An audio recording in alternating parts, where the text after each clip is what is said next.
911, what is your emergency?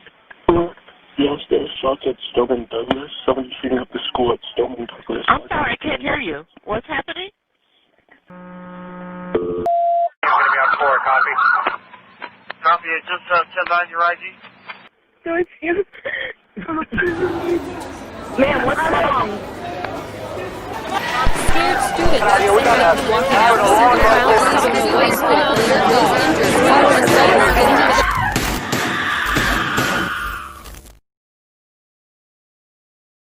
Conversation about mass shooting in the United States, particularly school shootings, should not be a temporary fixtures.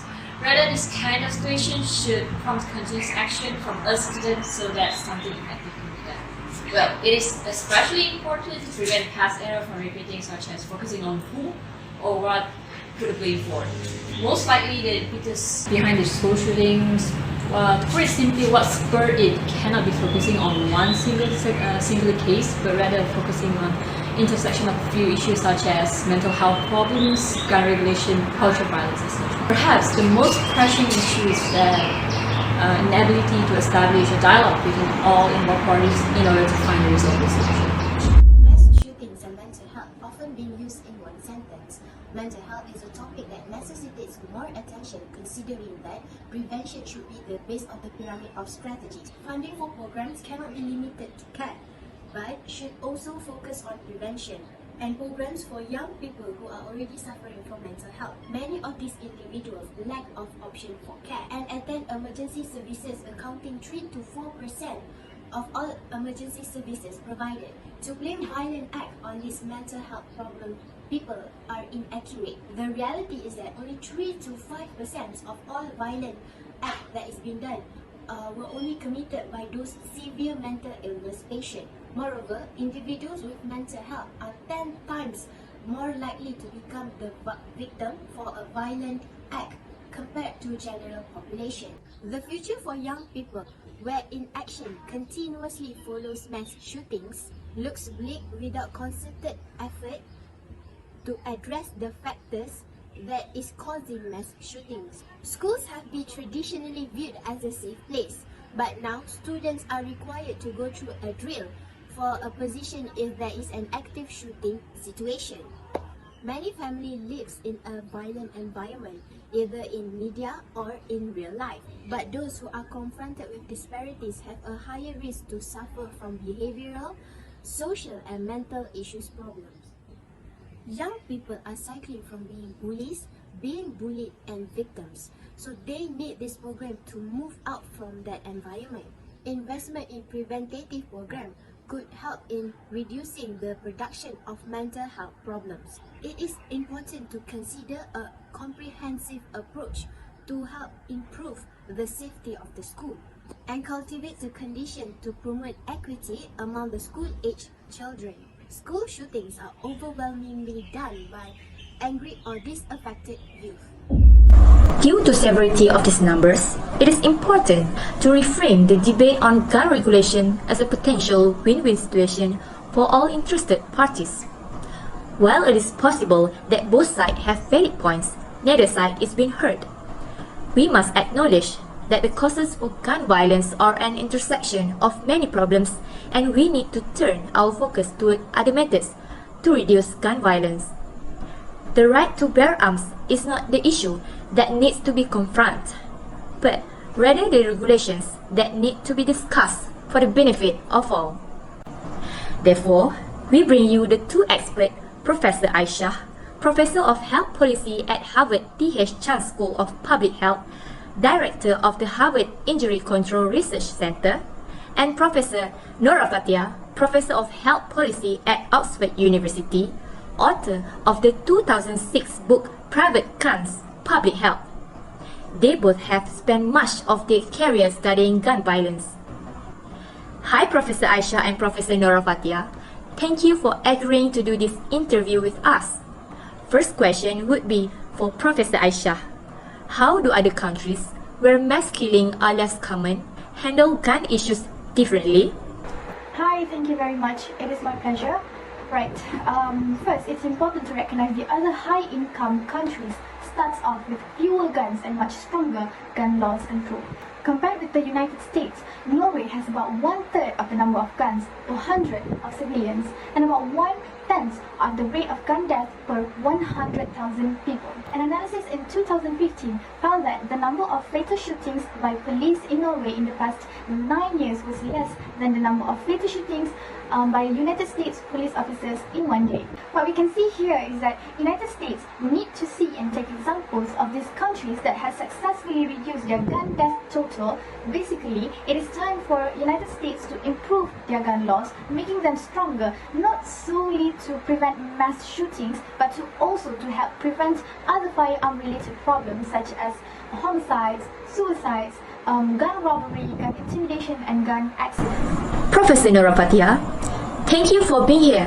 I hope you don't mind answering the second question. How do you respond to the suggestion that shooters would be dispatched more quickly and inflict fewer injuries if more people carry weapons? Yes, it's alright. Well, too many of us watch television shows and movies where the guns are the solution to so many problems. The good guy with the gun is the big hero. One huge problem is that there are so many people in the US are armed but aren't well trained.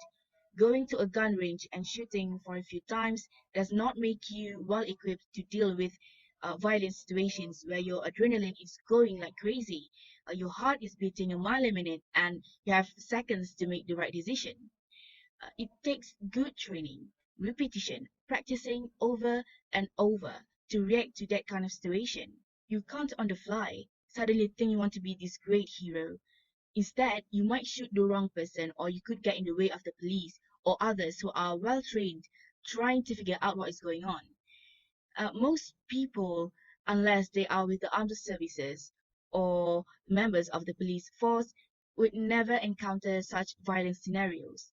So it is incredibly rare for you to be in a situation where you could actually do something. And do we really want to continuously train millions of people for an event that virtually almost none of them will ever encounter? For mass shootings, we would have to keep training over and over for the training to be at all effective.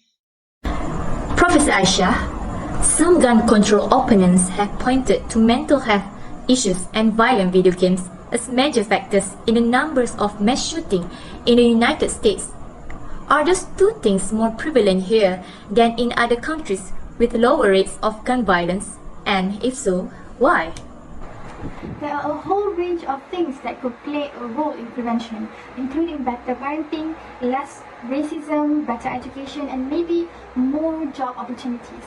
All of these things might have some effect on reducing shootings in the United States. We should maybe look forward and improve all of that things. But the most cost-effective interventions, which involving in doing something about guns, for example, as far as we can tell, virtually all developed countries have violent video games such as Counter-Strikes, Call of Duty. And as for addition, people that have mental health issues, there is no evidence that I know of that shows that people in the United States have more mental issues, especially violent mental health issues such as psychotic illnesses, that is schizophrenia, that can sometimes be associated with aggressive or violent behavior. Compared to other high-income countries, we are just average in terms of non-gun crime and non-gun violence. Professor Nurapatia, what is the one most important thing to do? You can't just do one thing. That's the whole point. It's like asking, what is the one thing we could do to reduce cancer in the US? There are many things. Some might say you could ban smoking, but there is a lot of cancer among non-smokers. And by banning smoking wouldn't stop smoking. Instead, it could create black markets, and it's a bad policy. The public health approach is focused on harm reduction.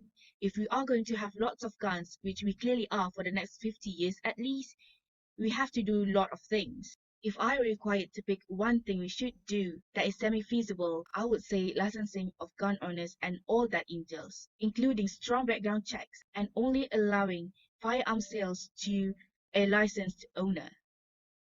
More broadly, we need something like National Highway Traffic Safety Administration for guns, which would address the issue in a range of ways. So, based on your experience and knowledge, is there any hope that things could change? I am optimistic and always hopeful since I am in public health. There have been so many success stories in public health through the years. The world is actually safer than it used to be, and that is thanks to efforts by people in public health and many others. In so many of the successes, there was strong opposition in the 1980s. One of the few scholars doing public health injury prevention work wrote that the United States would never have seatbelt laws and that we would never get seatbelt use over 20%. Then 10 years later, it was at 90%. Things change. It means beneficial change can happen. The people who are more reasonable about guns are women and minorities and others, but they aren't as well represented. I think when that changes, we may see real changes in gun policies and social norms and real reductions in violent death. I would say the most important thing is that we don't stop hoping. Yeah, just don't stop hoping. That's all. Alright, don't stop hoping. Well, it looks like we have come to an end. Thank you again for spending your precious time doing this interview. So, both mental health issues and gun regulation issues have been discussed regarding school mass shootings. The discussion, however, should not be viewed on which party to be blamed. The recent case of mass shooting in Parkland, Florida has resulted in over dozens of people murdered and a large number of emotionally and physically scarred survivors. Their family, friends, and even their classmates are likely to face long memories of devastation and even suffering simply because we as a society had not done enough. So most importantly, the voices of other victims should not be limited to the news cycles that immediately follows the shooting, but also should have a long-lasting influence of the policy. So we as a student and citizens should support their demand for a dialogue that is long overdue. This is a calling for action.